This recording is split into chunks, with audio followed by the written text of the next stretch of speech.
सुबह का मना 25 जनवरी 2021। अलौकिक दिमाग। विश्वासी से हम जान जाते हैं कि सारी सृष्टि की रचना परमेश्वर के वचन के द्वारा हुई है।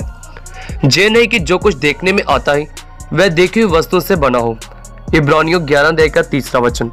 विश्वासी से हम जान जाते हैं कि यदि आपके अंदर विश्वास नहीं तो आप में सही समझ नहीं। विश्वास के बिना आत्मिक बातों के बारे में आपकी समझ केवल गलतफहमी ही होगी। एक मनुष्य अपने स्वाभाविक दिमाग से इस स्वाभाविक संसार की स्वाभाविक बातों को ही समझ पाता है, परंतु दूसरे संसार की बातों को जानने के लिए एक व्यक्ति को विश्वास नामक अलौकिक दिमाग की आवश्यकता होती है, जो पवित्र आत्मा के द्वारा क्रियाशील होता है। जैसे मानवीय समझ सीमित है, वैसे मानवीय दिमाग भी सीमित है। जैसे हमारे हृदय में विश्वास आ जाता है तो हमारी समझ एक महासागर के समान असीमित हो जाती है। कुरिन्थियों 2 अध्याय का 11 और 12 वचन। परंतु जब विश्वास नष्ट हो जाता है तो आत्मिक समझ भी मर जाती है।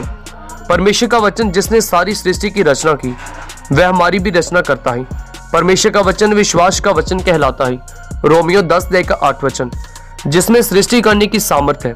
यूनानी भाषा में रचना का अर्थ है पूर्ण रूप से उपयुक्त का उचित बनाना।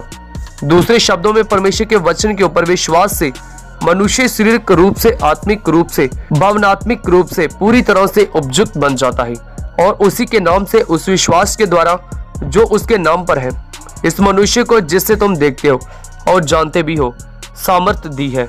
और नीचे उस विश्वास ने जो उसके द्वारा है, इसको तुम सबके सामने बिल्कुल भला चंगा कर दिया है। प्रेरितों 3 अध्याय का 16 वचन। एक मनुष्य कैसे ये विश्वास कर सकता है कि परमेश्वर उसकी आत्मिक आवश्यकताओं की पूर्ति कर सकता है, यदि वे अपनी भौतिक आवश्यकताओं जैसे स्वास्थ्य, चंगाई और आर्थिक बातें इत्यादि के लिए परमेश्वर पर भरोसा ना रखें। सुबह का मन्ना। God bless you.